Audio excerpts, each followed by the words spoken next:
Bonjour, c'est Olivia. Ça fait un petit moment que j'ai envie de faire une vidéo dont le contenu parle du pervers narcissique.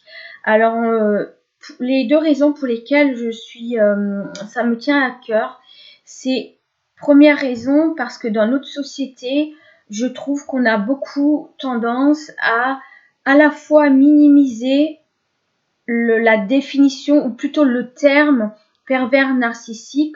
J'entends très très souvent ah ben c'est un pervers narcissique, ah ben j'étais avec un pervers narcissique, ah mais c'est un pervers narcissique. Enfin, c'est quelque chose qui est très récurrent dans les langages, les discours, les dialogues, et à la fois en paradoxe, c'est quelque chose, c'est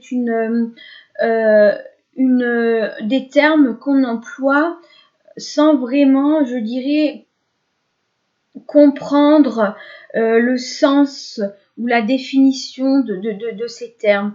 J'ai la sensation que c'est minimisé dans le fait de le répéter sans arrêt, et à la fois c'est trop répété. Je sais pas comment expliquer ça, mais il y a une espèce de paradoxe entre la réalité de ce qui est vécu auprès d'un pervers narcissique et entre la réalité de comment on va employer ce terme finalement très très facilement dans les discours ou dans les, euh, dans les relations qui se sont entre guillemets mal passées.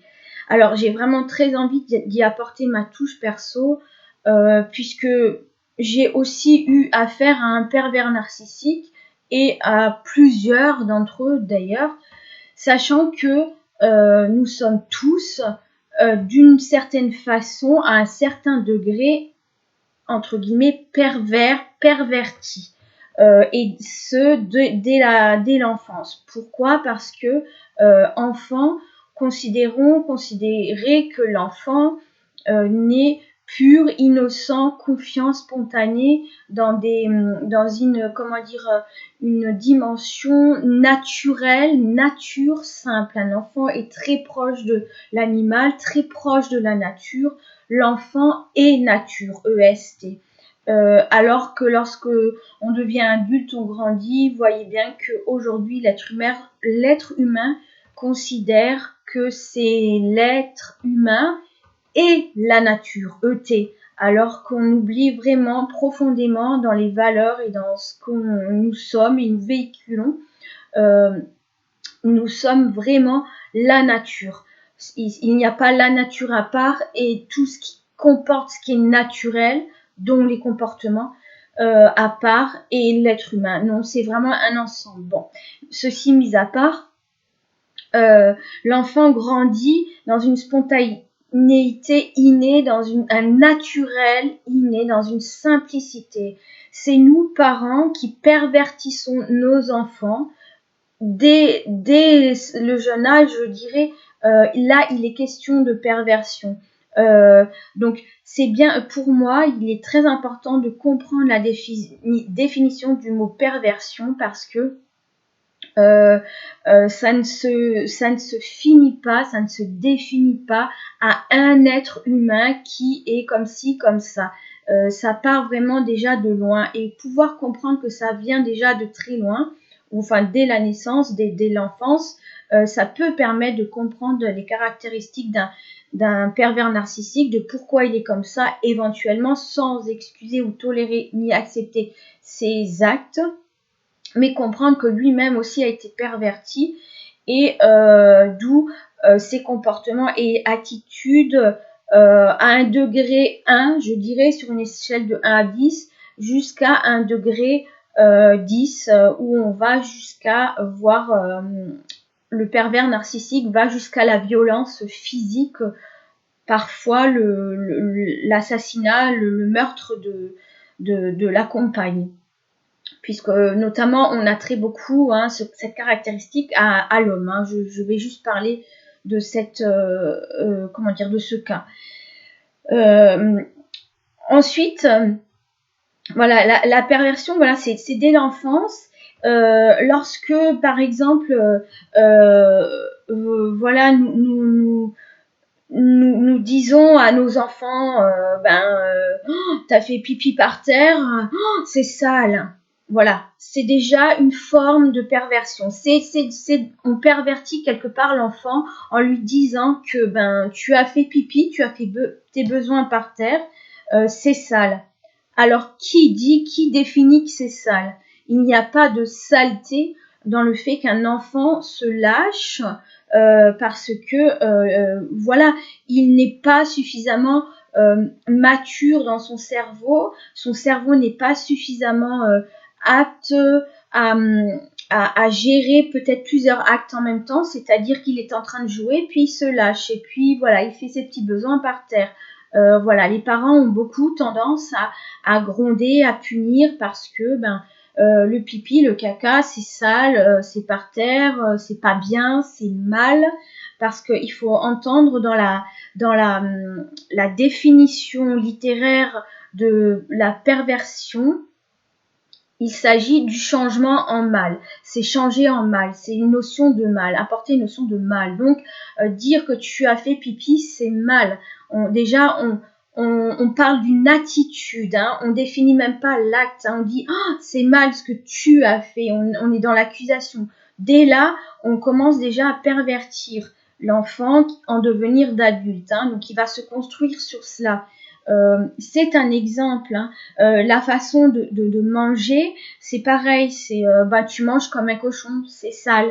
C'est une forme de perversion, alors que l'enfant va manger spontanément comme il mange. À la limite, il mange avec les doigts. Il n'y a rien de plus naturel. On va vers l'instinctif, hein, dans la nature, donc quelque chose de très naturel. D'ailleurs, dans la définition de psychanalytique de la perversion, on parle de déviance, de tendance, de déviance des instincts. Entendre la déviance de ce qui est naturel. Hein, on dévie de ce qui est naturel. Le pervers narcissique, je reviendrai sur le mot narcissique, mais la tendance naturelle, c'est zut, j'ai perdu le fil, c'est de manger avec ses doigts. Naturellement, on mange avec les doigts, c'est instinctif. Vous voyez, les bébés, c'est instinctif, c'est naturel. C'est nous, parents, qui pervertissons d'une certaine façon l'attitude de l'enfant. Donc, c'est très important de comprendre cette dimension-là pour pouvoir comprendre ensuite de quelle manière ça peut se juxtaposer aux attitudes et aux comportements adultes. Et plutôt que de jeter un doigt accusateur en disant c'est un pervers narcissique, j'ai vécu avec un pervers narcissique, etc., comprendre tout cet ensemble pour à un moment donné, un jour, ne plus dire cette phrase-là et de la façon, pourquoi? Pour avoir assimilé et compris pleinement la chose, je dirais, hein. Et comprendre aussi que soi-même nous sommes pervers pour pouvoir vivre des années aux côtés d'un pervers, hein, inconsciemment, c'est que nous sommes nous-mêmes pervers. Nous sommes c'est un petit peu de l'ordre du masochisme, hein, c'est une notion de mal, c'est-à-dire qu'on maintient, il y a d'autres facteurs bien entendu, mais c'est qu'on arrive vraiment à vivre, cheminer avec la perversion, la perversité, parce que nous-mêmes, nous avons été pervertis à un certain degré, qui fait qu'on va exploiter, hein, pour moi, ou expérimenter ce cheminement avec un dit pervers narcissique. Alors, le pervers narcissique, il va vraiment toujours faire du mal. Donc, ça va beaucoup toucher l'humiliation, la dégradation, jusqu'à la dégradation de sa victime, de sa proie, parce qu'il ne choisit pas une femme pour vivre, il choisit un objet pour déjà de faire valoir, puisque l'ego dans la perversion est très fort et très surdimensionné. Il y a besoin de faire du mal, hein. Un pervers va vivre avec une compagne, une femme, pour faire souffrir.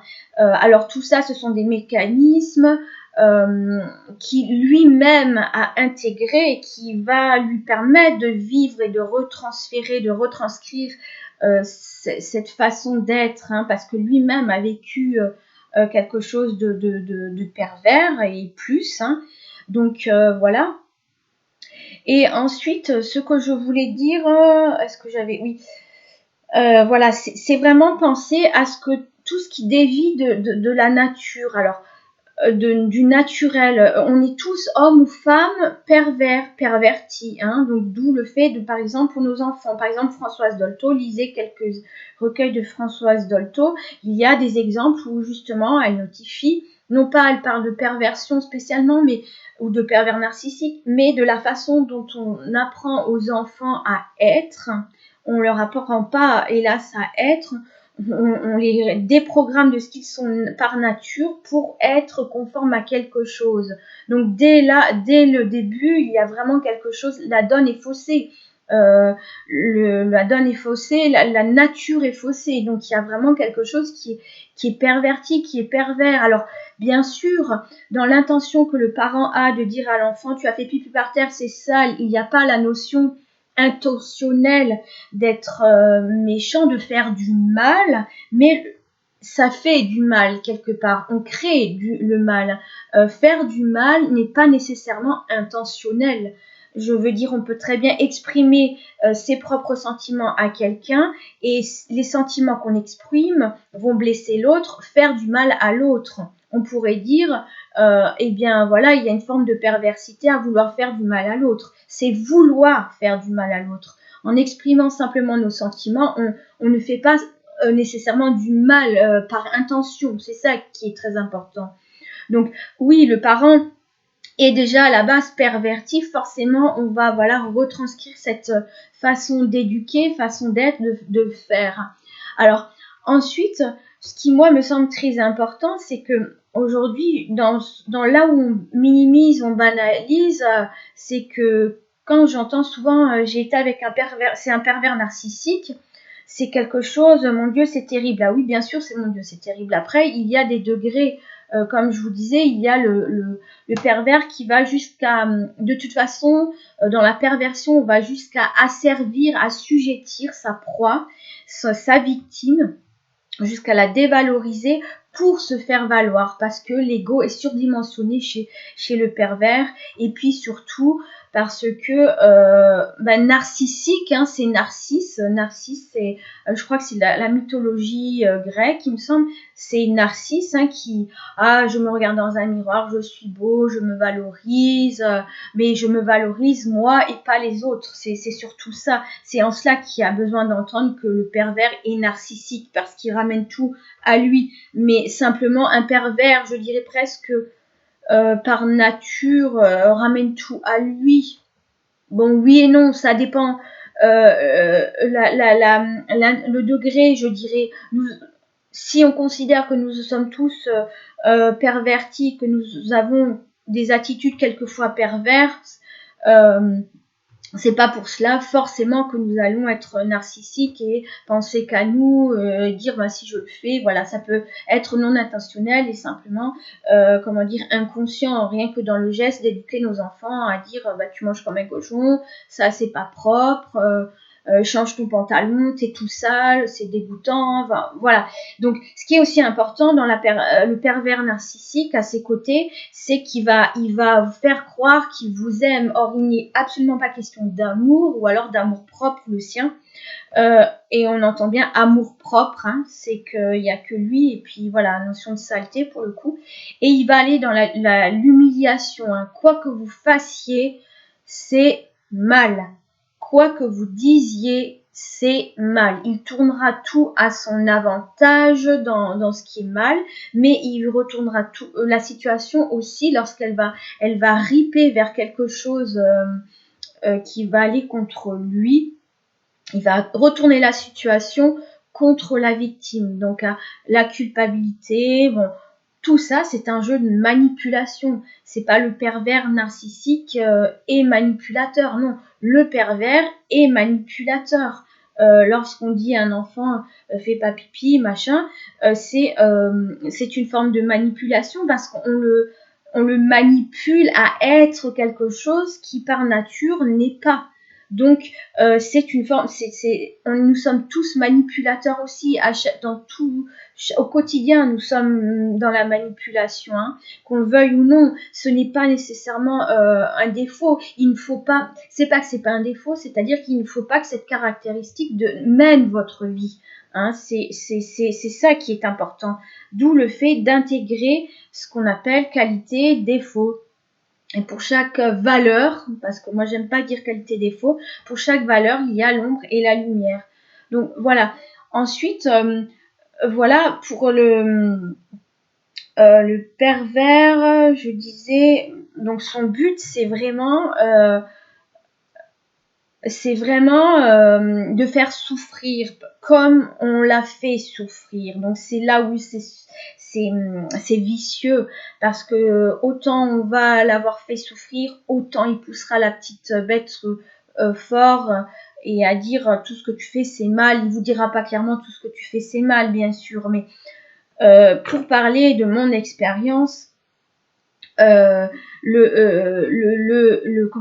violeur ou mon violeur, j'aime pas trop dire m'approprier le violeur comme mon violeur, mais bon voilà, mon agresseur je dirais, est un pervers narcissique, mais alors formidable, et donc aussi manipulateur. On n'est pas pervers narcissique sans être manipulateur. Pour moi c'est quelque chose qui est intégré à la perversion. Lorsqu'on est vraiment dominé par cette définition. Donc c'est vraiment une déviance des tendances et des instincts, et notamment ça va se traduire souvent en psychanalyse, en tout cas on fait attrait là-dessus aux déviances sexuelles, c'est-à-dire de tout ce qui ira hors nature de la sexualité. Ce sera caractérisé comme quelque chose de pervers, de perverti. Bon, je veux pas faire l'apologie des choix sexuels de chacun, de comment chacun vit sa vie sexuelle, mais à partir du moment où ça sort entre guillemets du cadre naturel, il y a une forme de perversion. Il s'agit de perversion. Vous voyez que ce n'est pas nécessairement à montrer du doigt, parce que chacun va vivre son plaisir comme il le souhaite, et le pervers narcissique vit son plaisir comme il le souhaite, tant sur le plan sexuel que dans la dimension relationnelle avec sa victime et sa proie. Donc, alors, voilà, il y a des cas où le prédateur, parce que pour le cas, du coup, c'est un prédateur, va justement assujettir sa victime jusqu'à la mettre à terre. C'est-à-dire, elle ne se relèvera plus physiquement, moralement, mentalement, psychiquement et physiquement. C'est vraiment, je crois, le plus haut degré de l'échelle du pervers narcissique, du pervers, je crois. Au pire, au plus cruel, c'est qu'il va tuer sa proie, hein, comme un prédateur qui va tuer pour assujettir au maximum, pour que la proie ne bouge plus, qu'il la paralyse. Hein. Son but n'est pas de tuer, hein, mais son but est vraiment de faire souffrir. Donc si on peut faire souffrir la victime jusqu'à ce que le corps en soit paralysé, mais qu'il y ait quand même conscience chez la victime, c'est quelque chose qui fait jubiler le pervers, hein, pour pas employer le terme jouissif, hein, parce que on est vraiment dans cette toute puissance, cette toute force instinctive, bestiale, côté vraiment perverti, ombre. Hein. Ensuite, il y a le classique, je dirais, pervers, puisque nous choisissons des compagnons en tant que femmes. Je vais pas faire le côté homme et femme, femme et homme, parce que je maîtrise mieux le sujet, puisque je suis une femme et que voilà, j'ai vécu de cette façon avec le pervers, mais cette caractéristique-là. Mais ensuite, voilà, il y aura le pervers qui, à son degré, simplement, on va pouvoir vivre des années à ses côtés. Ce sera simplement, entre guillemets simplement, une souffrance qui va affliger à sa victime de l'ordre de la dénigration constante. Quoi que vous fassiez, quoi que tu fasses, ce sera mal. Ah ben, chercher un travail. Ah ben, t'as trouvé un travail. Ouais, mais de toute façon, ce que t'as cherché, c'est pas bien. Puis, de toute façon, pourquoi t'as cherché un travail? À quoi ça te sert de chercher un travail? Par exemple, c'est pervers, c'est je dénigre. Humilier, ça pourrait être ben je frappe ma victime, je peux la frapper de peur. La victime se fera pipi dessus parce que voilà, de peur, il y a une forme d'humiliation. Hein. Du coup, je t'humilie et en plus, tu te pisses dessus, va te changer, c'est dégueulasse, c'est ta faute en gros si tu te pisses dessus. Hein.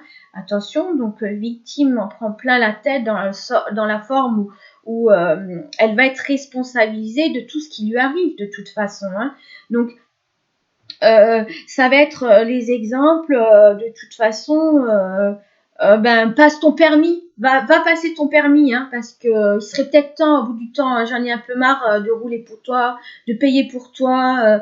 Donc voilà, la victime va passer son permis et puis elle va peut-être échouer une fois. Oh ben ça m'étonne pas que t'échoues, hein. C'est normal que tu échoues. De toute façon, ça m'étonne pas et puis je sais même pas pourquoi tu passes ton permis. Elle va repasser son permis, elle va l'avoir. Par exemple, le pervers, dans sa caractéristique, va pouvoir dire simplement, bah, de toute façon, tant que t'as pas de voiture, tu t'achètes pas ta voiture, je te ferai pas rouler. Hein.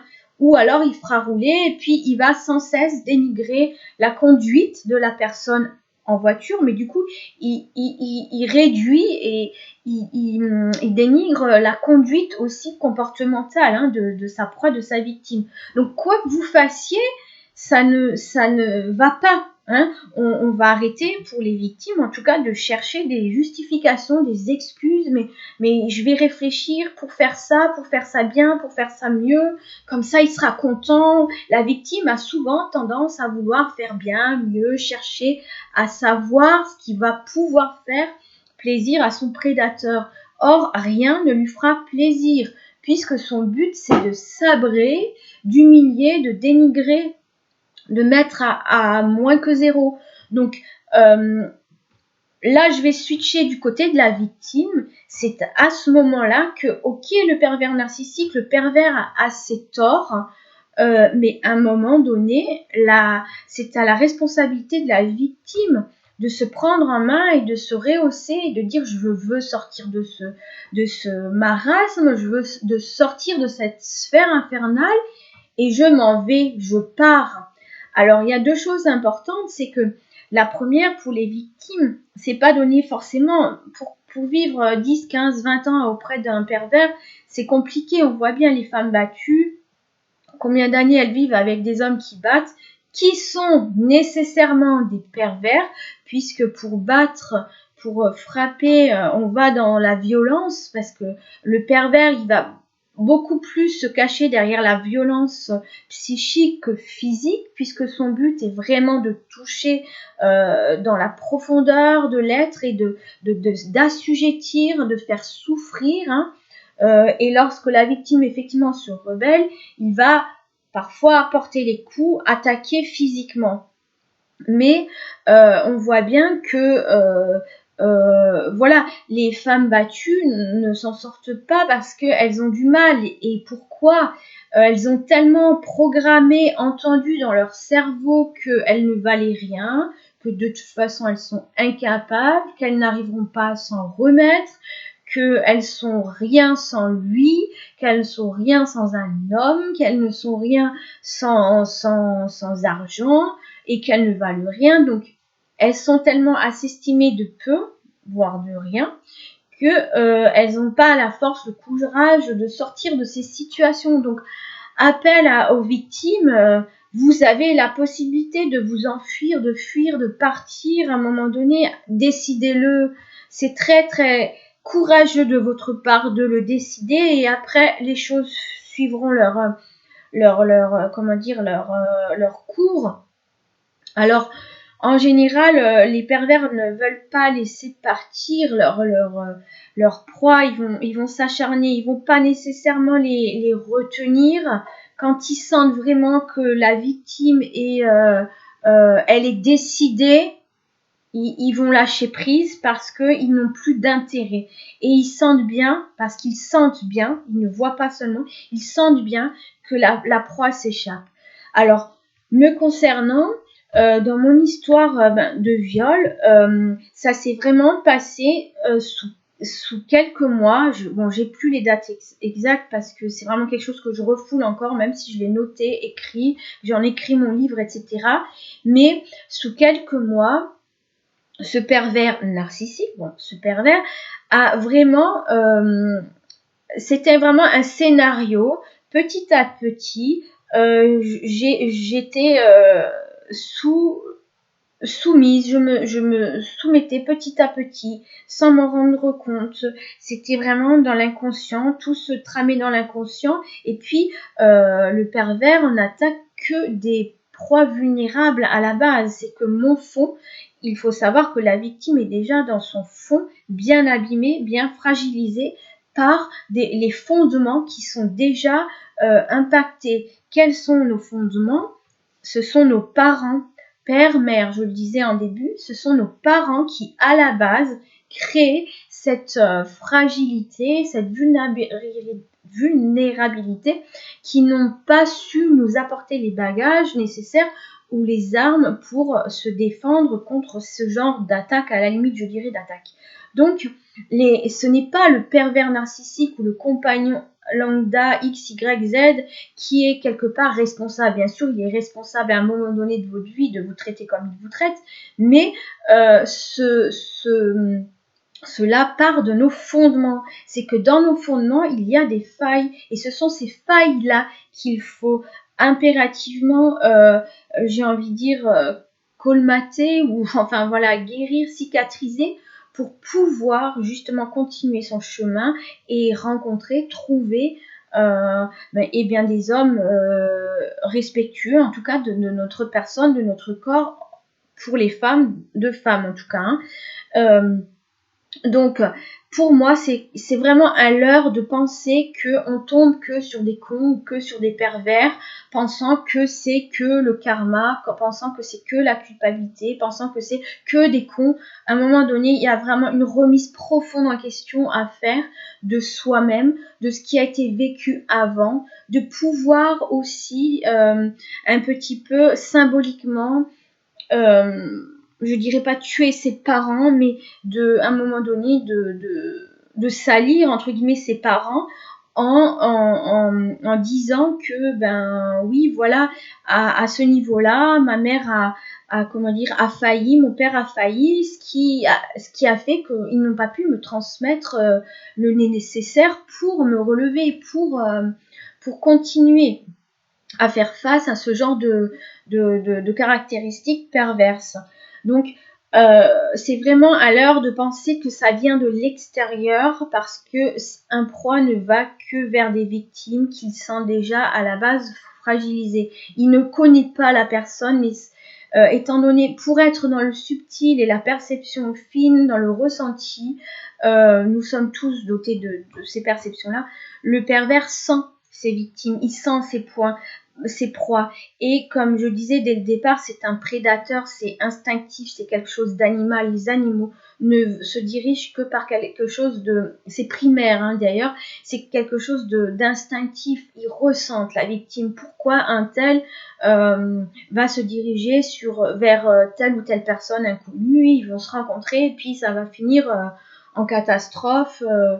Dans une vie conjugale où il y aura même viol conjugal, etc. Parce que voilà, ça va parfois jusqu'au viol. Et donc, pour revenir à mon expérience, donc le pervers a vraiment établi son scénario petit à petit en programmant, me reprogrammant quelque chose dans mon esprit et je me suis vue. Tout ça, je peux aujourd'hui le définir avec le recul, le détachement.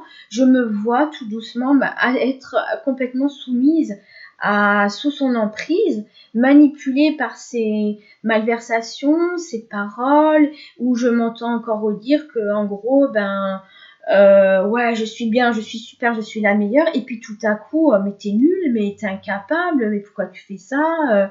Oh, mais va chercher un travail, par exemple.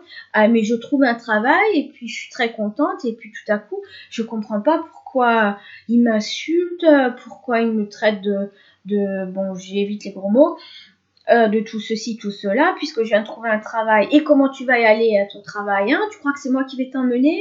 Et puis, enfin voilà, des choses comme ça. Donc tout ça, ça s'est fait vraiment sur un long cheminement, enfin pas très long non plus, ça fait quelques mois, jusqu'au moment où ces déviances instinctives et donc sexuelles vont m'amener à des travers et vont commencer à aller dans une manipulation sexuelle où, eh bien là, à un moment donné, je vais me retrouver sur un lit à pas savoir ce qui se passe et où, eh bien, il va faire sa petite affaire, où il va me violer clairement et où je ne vais pas comprendre ce qui se passe, où je vais pas avoir, c'est même pas le déclic à ce moment-là, mais où tout à coup il y a quelque chose de, je comprends pas ce qui se passe, mes yeux sont clos, mes paupières sont scellées, je peux pas les ouvrir durant le moment puisque je suis tellement tétanisée, apeurée de ce qui est en train de se passer, je ne comprends pas.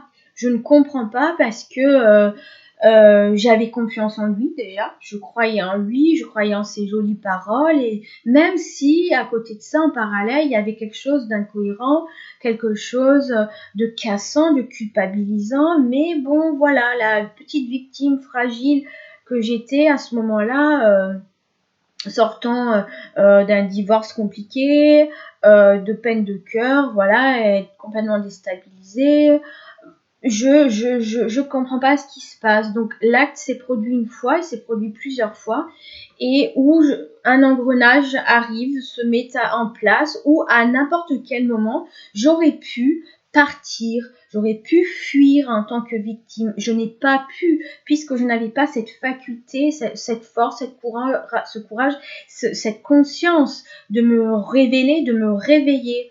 Donc ce qui s'est passé, c'est que l'engrenage a continué, de pire en pire. Je sentais de plus en plus, en parlant, j'ai vraiment très mal au plexus, où je sentais vraiment cette domination, cette emprise forte, où il commençait à me présenter à des hommes, en clair, à me prostituer. Avec le recul, je suis persuadée que c'était contrepartie de l'argent. Donc pour moi, il me prostituait. Alors c'était sous couvert chez lui, hein, pour X raisons. X voilà raison, et où voilà, il se passait ce qui se passait, voilà, j'ai été violée par un homme, un autre, et puis encore par lui, et où à chaque fois, je tétanisais de plus en plus, et plus ça avançait, plus ça se passait, plus mon corps devenait transparent, j'étais totalement dissociée de mon esprit, je me dissociais volontairement de mon esprit lors des actes parce que c'était insupportable, je ne pouvais pas.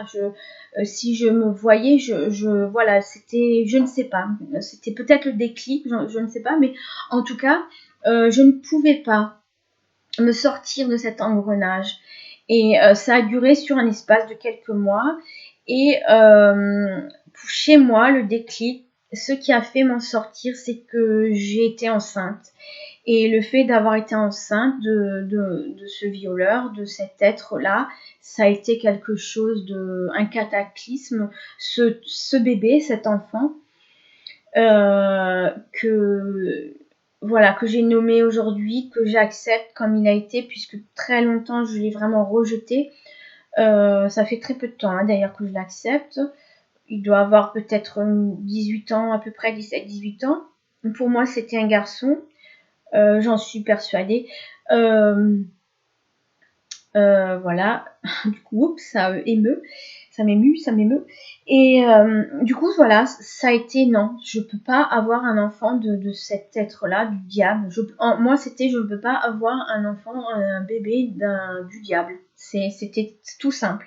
Et à partir de là, voilà, la victime que j'étais s'est réveillée, s'est révélée. J'ai mis des choses en place pour m'en sortir. Je suis pas sortie indemne du tout de cette histoire parce qu'il y a quand même une notion de dévalorisation profonde, d'humiliation, où voilà, c'était de dénigration, de voilà toutes ces caractéristiques que vivent les victimes auprès d'un pervers, et où si je ne m'étais pas sortie de cet engrenage à ce moment-là, puisque ça allait crescendo, il devenait de plus en plus violent dans le verbe, mais dans la prestance et peut-être dans le geste, hein, ça aurait été ça. Je ne sais pas, je ne saurais jamais et je ne veux pas le savoir. Mais ça devenait de plus en plus violent. Et le fait de ramener des hommes, hein, voilà, me prostituer de cette façon, c'était de plus en plus, comment dire, ancré dans sa tête, puisqu'il proposait de plus en plus de me trouver un local ou quelque chose où je recevais des gens pour les masser. Il fallait entendre dans sa manipulation perverse, encore voilà, déviance instinctive et sexuelle, de masser des hommes et plus si affinité, mais c'est-à-dire voilà, me faire payer pour en gros me prostituer tout simplement. Enfin tout simplement non, mais donc voilà, ça aurait été parti très très très loin, très profondément. Le fait d'être enceinte, c'est quelque chose qui m'a sauvée et j'ai réussi. Voilà, moi je m'en suis sortie à ce moment-là. Enfin, je m'en suis sortie de l'engrenage. Je me suis extirpée de cet engrenage. J'ai su le faire, j'ai pu le faire. J'aurais pu faire le choix de ne pas le faire. C'est pour ça qu'aujourd'hui, je suis d'une conviction absolue. Chaque victime a la possibilité à un moment donné de s'extirper. Alors, je ne parle pas, bien sûr, genre, on est séquestré dans une pièce, enfermé. Alors là, bon, je vais pas, ça me fait mal au ventre. Je vais pas parler de ça, mais enfin voilà, c'est à un moment donné, c'est pour ça que lorsque je tombe sur des vidéos où on dit comment reconnaître un pervers narcissique, comment faire pour s'en sortir, comment ne pas en rencontrer d'autres, je me dis bon, c'est bien gentil toutes ces gentilles vidéos, mais d'un côté, donnez toutes les clés que vous voulez à une victime. Elle va pas plus s'en sortir si le déclic ne vient pas d'elle, si elle trouve pas sa propre serrure, hein, déjà. Et puis surtout, pour moi, c'est vraiment encourager à comprendre ce qu'est la perversion, ce qu'est le pervers narcissique, pour ne plus tomber dans cet engrenage. Parce que tant que ce mot revient dans votre bouche, alors que vous avez vécu, par exemple, l'histoire, ou tant que le mot viol ou violeur, etc., revient dans votre bouche, sans arrêt comme une victime, le scénario peut se répéter malheureusement et l'histoire n'est pas pleinement intégrée ni comprise. Waouh, j'ai plus de batterie. Je vais donc bientôt finir ma vidéo. Donc je vais la finir. Donc voilà. Bon, je vous remercie d'avoir suivi ma vidéo. N'hésitez pas à liker, disliker, commenter, pas commenter. Et je vous dis à bientôt dans une prochaine. Bye bye.